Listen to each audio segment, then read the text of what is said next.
Government వచ్చిన వెంటనే గతంలో మేమేమో శుద్ధి చేసిన కృష్ణా నీళ్లు ఇవ్వడానికి 200-300 కోట్లతో నియోజకవర్గంలో ప్రాజెక్టులు తీసుకొచ్చి పిడుగురాళ్లలో నీళ్లు కూడా ఇచ్చాం. కృష్ణా నీళ్లు, శుద్ధి చేసిన కృష్ణా నీళ్లు భారతదేశంలో స్వతంత్రం వచ్చిన తర్వాత మొట్టమొదటిసారి. కానీ తెలుగుదేశం వచ్చి నాకేం చేశారు?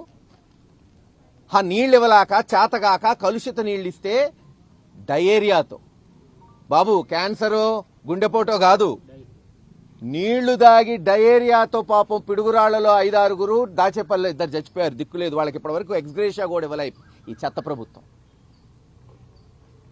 పిన్నెల్లి గ్రామం ఎలా అభివృద్ధి చేశాం రండి, మీరు కావాలంటే వచ్చి చూడండి. అడుగడుగునా సిమెంట్ రోడ్లు వేసాం, తాగునీటి పథకాలు, ఇళ్లు లేని వాళ్ళకి ఇళ్ల పట్టాలు, రూపురేఖలు మార్చాం. ఏమైంది గెలిచిన రోజు నుంచి? 200-300 కుటుంబాలు, గ్రామంలో ఉన్న మైనారిటీలు, బీసీలు, ఎస్సీలు, ఓసీలు, వైఎస్ఆర్సీపీకి ఓటేసిన ప్రతి ఒక్కడు, కార్యకర్త, నాయకుడు ఊరు బయట తరిమేశారు.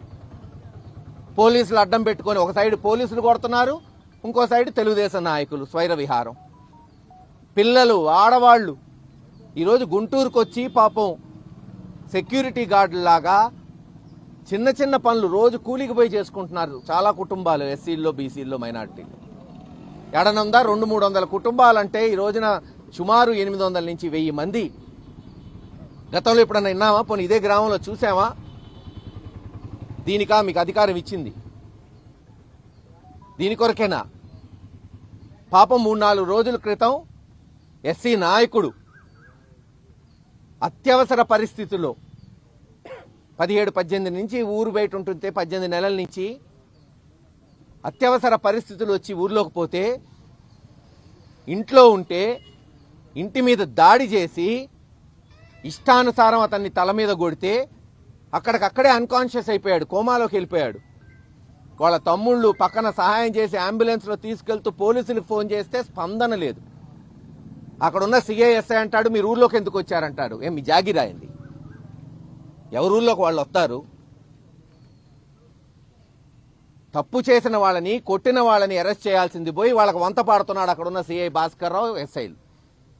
కేసు కట్టండాయా, అతను చావు బతుకుల మధ్య ఉన్నా అంటే కేసు కూడా కట్టలా 2-3 రోజులు. ఇంకో విచిత్రం చూడండి, దెబ్బలు తిన్నవాడు కోమాలోకి పోతే అతని మీద 324 కట్టారు, అతని మీద, అతను తమ్ముడి మీద. చంపబోయిన వాళ్ళ మీద తర్వాత కట్టారు, ఇంకా సీరియస్గా ఉందని తెలుసుకొని. పిడుగురాళ్ల హాస్పిటల్ తీసుకెళ్ళాం, నసరాపేట తీసుకెళ్ళాం. చేతులు ఎత్తేస్తే ఇదిగో ఐఎస్ ప్రభు దయ వల్ల ఎక్కడన్నా బతుకుతాడేమోలే అని గుంటూరు మెడికల్ కాలేజ్ హాస్పిటల్కి తీసుకొస్తే పాపం 3 రోజులు పోరాటం చేసి తుది శ్వాస విడిచాడు సోదరుడు సాల్మన్ గారు. నిన్నో ఒకరిని పట్టుకున్నారట. ఇది అక్కడున్న సిఐఎస్ఐల కార్యక్రమం. ఇంత చావు దెబ్బల మధ్య ఉన్నాడు, కోమాలో ఉన్నాడు అంటే కనీసం బాధ్యత కలిగిన అధికారి 307 కట్టాలా లేదా? 324 కలిపి చేతులు దులుపుకొని రాజీ పడాలంట. చెప్పండి, అటువంటి అధికారుల్ని సస్పెండ్ చేయాలని డిమాండ్ చేస్తుంది వైఎస్ఆర్సీపీ పార్టీ. చేయకపోతే రేపు ఎంక్వైరీలు ఉంటాయి, హైకోర్టులో కూడా వేయబోతున్నాం. ఎడబోతారు వీళ్ళు? రేపు జగన్మోహన్ రెడ్డి గారు ముఖ్యమంత్రి అయిన తర్వాత ఆంధ్రప్రదేశ్ వదిలిపోతారా వీళ్ళందరూ అధికారులు? ఖచ్చితంగా ఇప్పటి వరకు దెబ్బలు తిన్నవాళ్ళు సుమారు 20-30 మంది ఉన్నారు గురజాల్లో, పోలీసులు కొట్టినోళ్ళు. అన్నిటి మీద అదే పోలీస్ స్టేషన్లో కేసులు కడతాం రేపు. చనిపోయిన వాళ్ళు, చంపబడ్డ వాళ్ళు, న్యాయం జరిగేటట్టు. ఈరోజు కూడా అందరం కూడా పాపం ఎస్సీలందరూ వాళ్ళ సాంప్రదాయబద్ధంగా ఊర్లోకి వెళ్ళి వాళ్ళ యొక్క సమాధుల మధ్య దహన కార్యక్రమాలు చేయాలంటే ఊర్లో కుదరదంట. ఎందుకు కుదరదు?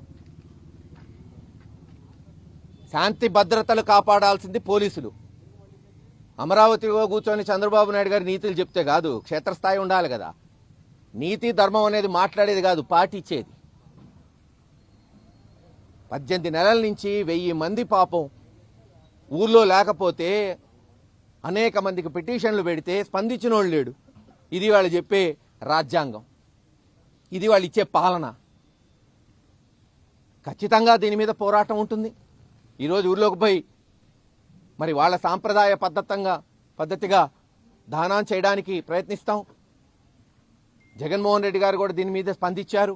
వాళ్ళ కుటుంబంతో మాట్లాడతారు, త్వరలోనే కలుస్తారు, ప్రగాఢ సానుభూతి తెలియజేశారు. ఖచ్చితంగా దీని మీద అవసరమైతే మహేష్ రేపు సిబిసిఐడి వేయిస్తాను. ఈరోజు న్యాయం జరగకపోతే రేపు అధికారం వచ్చిన తర్వాత మొట్టమొదటి వారంలోనే దీని మీద సిబిసిఐడి ఎంక్వైరీ ఉంటుంది. దీన్ని చేసిన వాళ్ళు, ఉసిగొల్పిన వాళ్ళు,